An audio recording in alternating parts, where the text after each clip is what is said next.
अस्सलामुअलैकुम।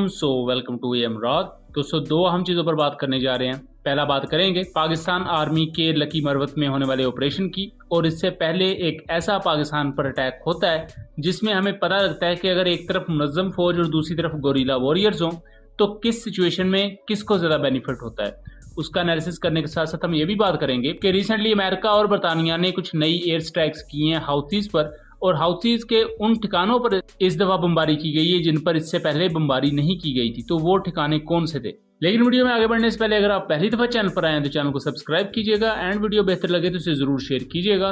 दोस्तों, पहले टॉपिक की तरफ आ जाएं तो पाकिस्तान लकी मरवत में एक ऑपरेशन कंडक्ट करता है 17 जून को, और इसमें 5 टेररिस्ट मारे जाते हैं।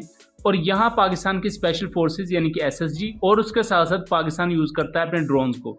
इस ऑपरेशन की कुछ तस्वीर भी मंजर आम पर आती हैं, जिसमें आप यहाँ देख सकते हैं कि ड्रोन के थ्रू ये कैप्चर की गई वो तस्वीर या वो वीडियोज हैं जिसमें आप इन टेररिस्ट को देख सकते हैं, और बाकायदा इसकी पूरी रिकॉग्निशंस की जा रही थी। और उसके बाद स्पेशल सर्विसेज ग्रुप यहाँ पर एम्बुश करता है या यहाँ पर अटैक करता है। इस पूरी कार्रवाई में 2 बड़े कमांडर्स टीटीपी के मारे जाते हैं। एक का नाम लतीफ ए मुल्ला और दूसरे का नाम तुराब है। लेकिन ये इतना बड़ा इंटेलिजेंस बेस्ड ऑपरेशन क्यों किया गया और किस तरह इनको हंट डाउन किया गया, तो मैं बताता चलूं। 15 से 16 जून के दरमियान एक पाकिस्तान आर्मी की mine resistance ambush protected vehicle जिस पर टीटीपी अटैक करती है, इस व्हीकल पर चारों तरफ से फायरिंग की जाती है, जिसके दौरान जो व्हीकल है वो एक आईडी से टकराती है और वहां ब्लास्ट होता है, जिसकी वजह से व्हीकल को कुछ डैमेज भी होता है और जो पाकिस्तानी सोल्जर्स थे वो जख्मी भी होते हैं। उसके जवाब में फिर ये एक इंटेलिजेंस बेस्ड ऑपरेशन कंडक्ट किया जाता है, और इसमें ये 2 चूंकि टीटीपी के कमांडर्स भी यहाँ हंट डाउन हुए, तो ये एक बड़ी कामयाबी समझी जा रही है। लेकिन यहाँ एक अहम चीज ये है कि जो अटैक पाकिस्तान की एमआरएपी व्हीकल पर हुआ वो एक गोरिल्ला अटैक था, यानी कि पाकिस्तानी व्हीकल एक जगह से गुजर रही थी और चारों तरफ से उस पर अटैक किया जाता है। खुशकिस्मती से कोई जानी नुकसान नहीं होता, क्योंकि वो माइन रेजिस्टेंस व्हीकल थी, काफी ज्यादा प्रोटेक्टेड थी, इवन वो आईडी ब्लास्ट को भी झेल जाती। लेकिन ये एक प्योर मिसाल है गोरिल्ला टैक्टिक्स की या गोरिल्ला वॉरफेयर की, कि जब आपका दुश्मन एक जगह से गुजर रहा है तो अचानक उस पर अटैक किया जाए कि उसके पास जवाबी कार्रवाई करने का कोई मौका ही ना हो, और उस दौरान पैनिक भी बहुत ज्यादा फैल जाता है। लेकिन उसके बाद हम पाकिस्तान का लकी मरवत में ये ऑपरेशन देखते हैं जिनमें ये 5 टेररिस्ट मारे जाते हैं और पाकिस्तानी सिक्योरिटी फोर्सेस को कोई नुकसान नहीं होता। यहाँ हमें देखने को मिलता है कि जब एक मुनज़्ज़म फौज अटैक करती है तो गोरिल्ला वॉरियर्स या इस तरह के जो जंगजू होते हैं, इस तरह की तंजीमों के जो सिर्फ छुपकर अटैक कर सकते होते हैं, वो बेहतर तरीके से नहीं लड़ सकते क्योंकि उनकी ट्रेनिंग ही नहीं हुई होती।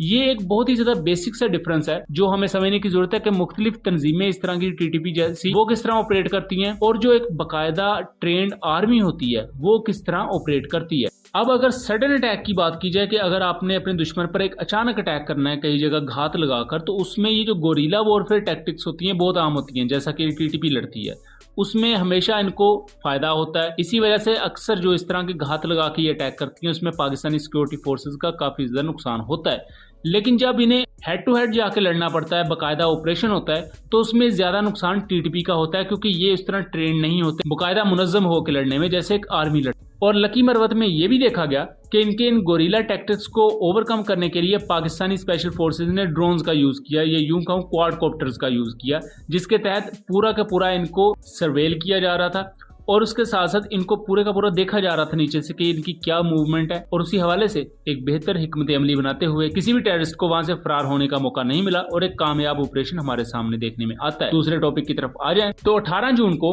अमेरिका और बरतानवी एयरफोर्स अटैक कंडक्ट करती है। 10 एयर स्ट्राइक्स की जाती हैं यमन के एरियाज पर, और बरतानिया ये क्लेम करता है कि उन्होंने हाउथीज के कुछ क्रिटिकल इंफ्रास्ट्रक्चर को नुकसान पहुंचाया। इन 10 एयर रेड्स में से 6 air strike Hodeidah international airport पर की जाती और 4 एयर स्ट्राइक्स कमरान आइलैंड पर की जाती हैं। कमरान आइलैंड बुनियादी तौर पर एक जजीरा नुमा एरिया है, यमन के बिल्कुल साथ ही लगता और यमन का ही पार्ट है बेसिकली। कमरान आइलैंड पर यह पहली दफा स्ट्राइक है अक्टूबर नवंबर 2023 से, जब से ये पूरा मसला शुरू हुआ तब से लेकर अब तक ये पहली स्ट्राइक है। पहली दफा अमेरिका और बरतानिया ने इस आइलैंड को निशाना बनाया है। कहा जा रहा है कि इस आइलैंड पर कुछ ऐसी शिपमेंट्स या उसके अलावा कुछ ऐसे वेपन्स प्रोवाइड किए गए हैं जिनको हाउथीज यहां से लॉन्च करके मुख्तलिफ शिप्स को निशाना बना सकते हैं। ना सिर्फ ये बल्कि अमेरिकन नेवल शिप्स भी इसकी डोमेन में आ सकती हैं, जिसकी वजह से अमेरिका की तरफ से जो बमबारी का एक मिशन था उसमें पहली दफा इस आइलैंड को निशाना बनाया गया और हुदैदा इंटरनेशनल एयरपोर्ट को भी। वैसे हुदैदा पर इससे पहले भी मल्टीपल टाइम्स अटैक हो चुके हैं और अमेरिका मल्टीपल टाइम्स अपने MQ-9 ड्रोन्स को भी इस एरिया की जासूसी के लिए यूज करता रहा है, जिसमें कई दफा अमेरिकन MQ-9 ड्रोन्स हाउथीज ने तबाह भी किए। दोस्तों बताते चलूं कि जो रिसेंट अटैक किया गया अमेरिका और बरतानिया की तरफ से,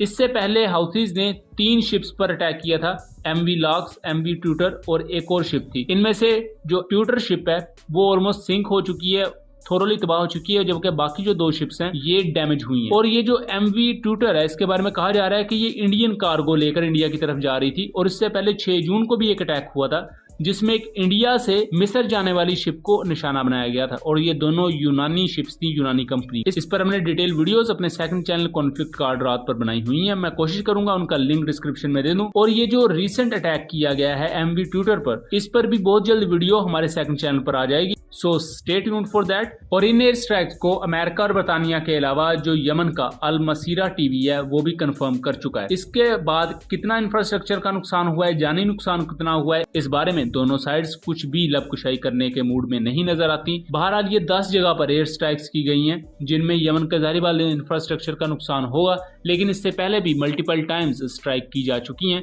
लेकिन उसके बावजूद भी हाउथीज ने कोई ना कहीं अपने बैकअप प्लान बना के रखे हुए हैं, जिसकी वजह से वो अभी तक मुख्तलिफ रेड सी में आने वाली शिप्स को निशाना भी बना रहे हैं और उन्होंने रेड सी को अमेरिका और उसके इत्तेहादियों के लिए सरदर्द बनाया हुआ है। तो आपका इसके बारे में क्या ख्याल है, अपनी आरा से जरूर आगाह कीजिएगा। मिलेंगे अगली वीडियो में, तब तक के लिए अल्लाह हाफिज।